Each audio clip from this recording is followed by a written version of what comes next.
Hi, welcome to the warehouse at Black Sheep headquarters in Murrieta, California. Today we're going to talk about biker culture, about the context in which we do our ministry.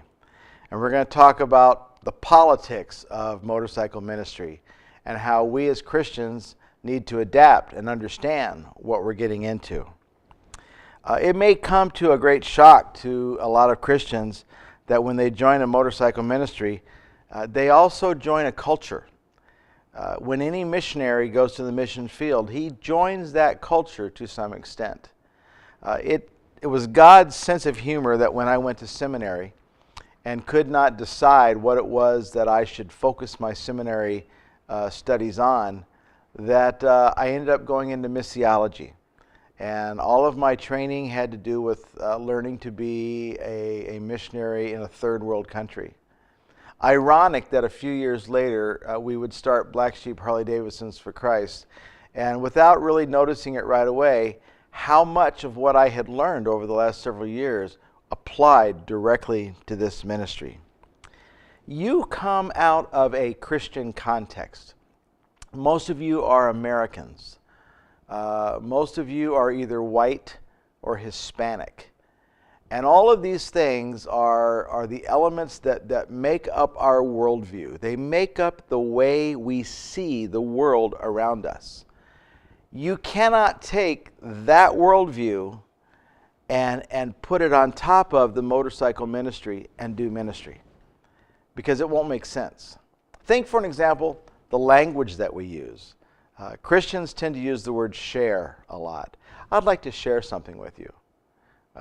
That doesn't necessarily communicate other places. Or we don't say, hey, I'm happy, or hey, I had a great time. We say, I was blessed. And you'll see some people roll their eyes and say, what? What does that mean? So often our culture, not our faith, our culture gets in the way. And so we need to be sensitive to that as we look at motorcycle ministry. Let me give you some other examples about worldview. If you take a map almost anywhere in the United States and you put up a world map on the wall, what's right in the middle of that map? The North American continent and the United States. And so we grow up thinking that the United States is right in the middle of the world. But a few years back when I went to Australia, I noticed one day in the guy's office that on his map, Australia was right in the middle, and the United States and the North American continent was off to the side. That was their worldview. When we go into the motorcycle world, there's going to be things that are important to them. There's going to be things that are sacred to them. There are going to be some things to them that they simply understand that we don't, and we need to commit to learning, to becoming smart missionaries. Remember that to understand and to adapt as much as you can is not the same as condoning or necessarily embracing, but we do just need to understand and to be sensitive to the world that's around us. For an example, you've often heard that we need to be careful with our vest. Now, to us as Christians, it's a vest, it's got some patches and a few pins on it. In the motorcycle world, the vest is generally treated with great care. They've worked very hard to get their vest. And if they see us mistreating or disrespecting our vest, that's very offensive to them. When I went to speak in Africa a number of years back, I was told that I would need to buy a suit. And I said, I don't need a suit to preach the gospel. And quite frankly, they said you do in Africa. In Africa, all of the pastors, no matter how poor they are, they have a suit. And so in order to relate, for the sake of the gospel, I went out and I bought a cheap suit and took it to Africa and did what I was called to go and there and do. As a motorcycle missionary, you're going to witness some things that are uncomfortable to you. And that needs to be okay. If it's terribly offensive and vulgar, you can walk away from it. But sometimes it's just things that really aren't a moral issue or that big of a deal. And you need to not make a face or make a comment. You need to just smile and endure it. For example, you're gonna encounter some loud and obnoxious people. You're gonna encounter some intoxicated people. That's fine. You see them, you talk to them if that's appropriate, or you simply move on. You're probably going to hear some dirty jokes and some vulgar language. You don't have to laugh and smile and condone it, but you don't have to stomp out of the room either.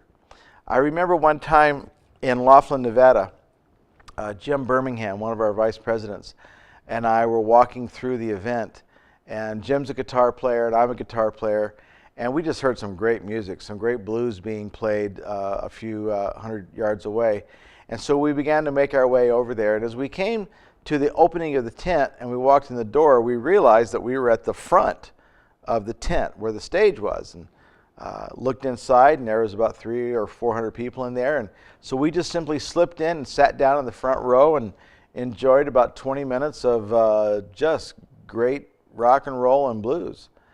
And then the band took a break, and they said, "Hey, we want to give away some free T-shirts from the band. How many of you would like a T-shirt?" And of course, everyone's raising their hand, and they summoned this one young lady to come up, who came running up to the front of the crowd, and they said, "Okay, we have a T-shirt for you, but the way we do it is you give us your T-shirt, and we'll give you one of ours," which meant, obviously, for a moment or two, she was going to be naked in front of 300 or 400 people. And Jim and I looked at each other, and what would you do in that situation? Would you sit through that and watch that? Well, if you're wearing your cut, we would advise that you not, because there's about 300 cell phones behind you that are clicking pictures, and you don't want to have a black sheep picture in that photograph. Would you stomp out and proclaim the name of Christ and holiness as you walked out the door? Really no need to do that. Really no need to put that cultural situation into an ugly context. We simply looked at each other and smiled, and we got up quietly and we just walked out of the tent. That's adapting to the culture around us. You are going to probably come across some blasphemy, some use of God's name and the name of Christ in vain. You're going to see some very offensive T-shirts from time to time. People are going to spout political views that don't agree with you. We're not there to change their culture. We're there to introduce them to the love of Jesus Christ. Let me ask you a question. Do you believe in the Holy Spirit? Do you believe in the second person of the Trinity? Do you believe that He loves these people as much or more than we do? And don't you know that it's His job to speak truth into their lives? Our job is to reflect Christ, not to beat people up with our expectations, with our theology, with our cultural and our worldview concepts. Our job is to live Christ-like lives in front of them, and when appropriate, certainly share the gospel and share our theology and share what we know about God the Father and Christ the Son and the Holy Spirit and the Word of God and so forth and so on. But we need to understand that we have a worldview that is not necessarily their worldview. We have a subculture that is not necessarily like the subculture that we're going into. Now, some of you, as I've said before, are coming out of a club-oriented world. You've been riding your whole life. Perhaps your family members are in one of the major motorcycle clubs, and you understand all of this. What you need to understand is that some of that culture, some of that worldview of the biker world does not translate into Christian discipleship. And you need to know what has a moral value and what has an amoral value. And you need to adapt and follow Christ and follow His word.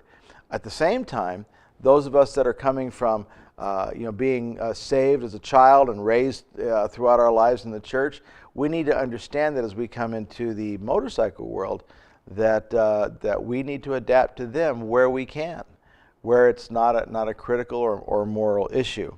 And that explains kind of what the struggle is. Black Sheep is so diverse. Like any other Christian church, we're not a church, we are the church, but like any church, we're made up of a lot of different kinds of people. Black Sheep is old and it's young. It's some wealthy people, some people that are struggling to make payments on their Sportster. We have moms and dads, we have singles, we have Hispanic, we have African American, we have Asian, we have white people. We come from different parts of the country, different parts of the world.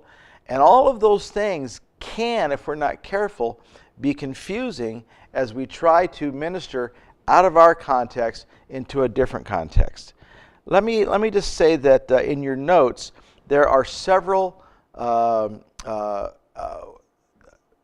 websites that we encourage you to go to and to read them, not because you're going to adapt everything they say, but they're going to talk to you about cultural mores, cultural values of the motorcycle world, and you need to be aware of them.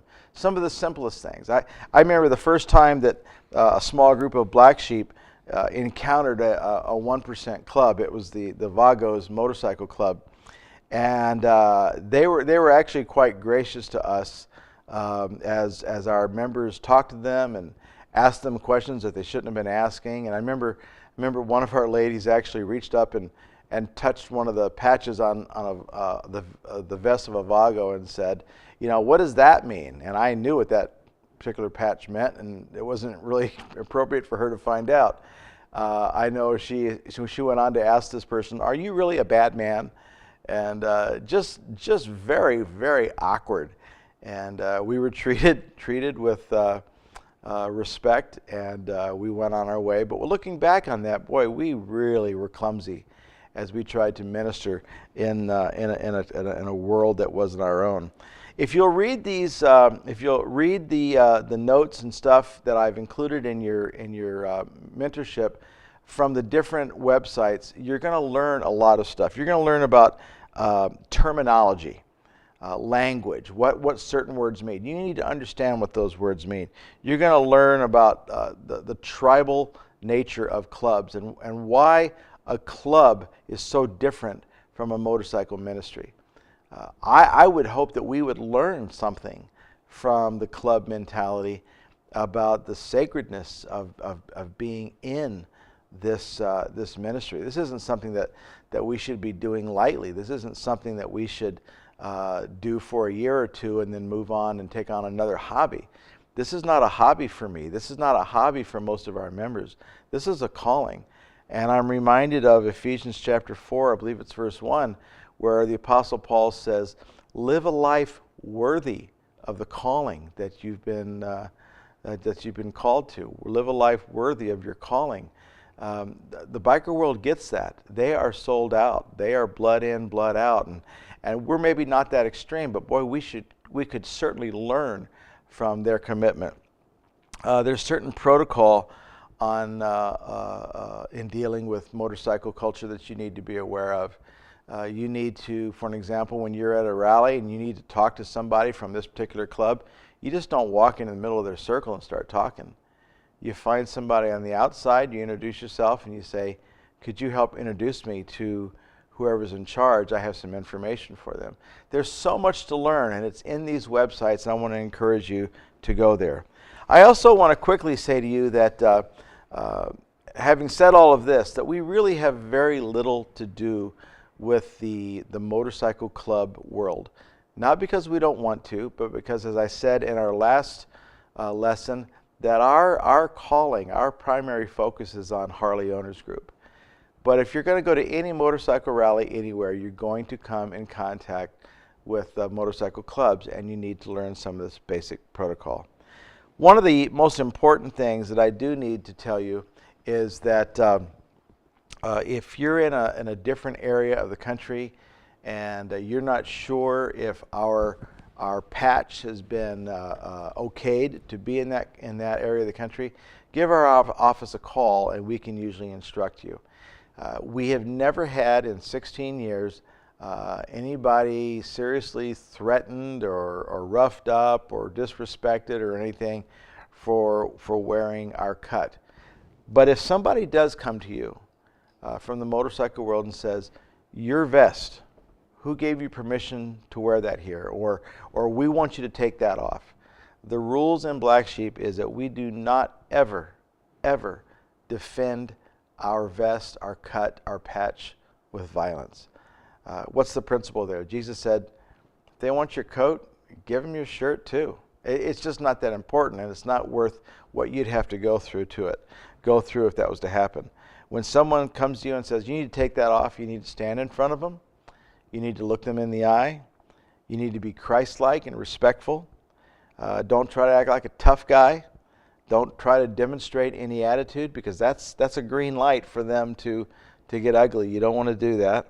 If they ask you to take off your vest, listen very carefully. You need to take it off. You need to fold it inside out, and then you need to place it carefully in your saddlebag or in your tour pack. Answer the questions that they ask you that you can about their ministry. It's extremely appropriate for you to say, hey, listen, that's probably better for you to talk to our national office about, and give them our number. Give them your card, which should have our website on it. Anything you do not know, just tell them, I don't know the answers to that. And usually when we treat other cultures with respect, even if we make mistakes, they tend to reply with the same sort of respect. Let me encourage you to educate yourself. It's not pretty, but watch some of the episodes of Gangland that talk about different things in the motorcycle world. Look at some websites on the internet. Understand who the predominant clubs are in your area. When in doubt, ask a question. And before you try to put on a patch if you were to move and you're in a new section of the country, before you try to put on your patch in a new and strange area, find out what's going on in that community. Find out from the COC, the Confederation of Clubs, who's in charge and what process you need to go through in order to wear your patch. Give us a call at the national office. Culture is not bad. Culture is culture. And wherever a missionary goes, he needs to understand the culture that he's getting ready to go into. You should be wise as an owl and as harmless as a dove. You need to be prepared for the mission work that you're about to do. And I think everything would go fine from that place forward.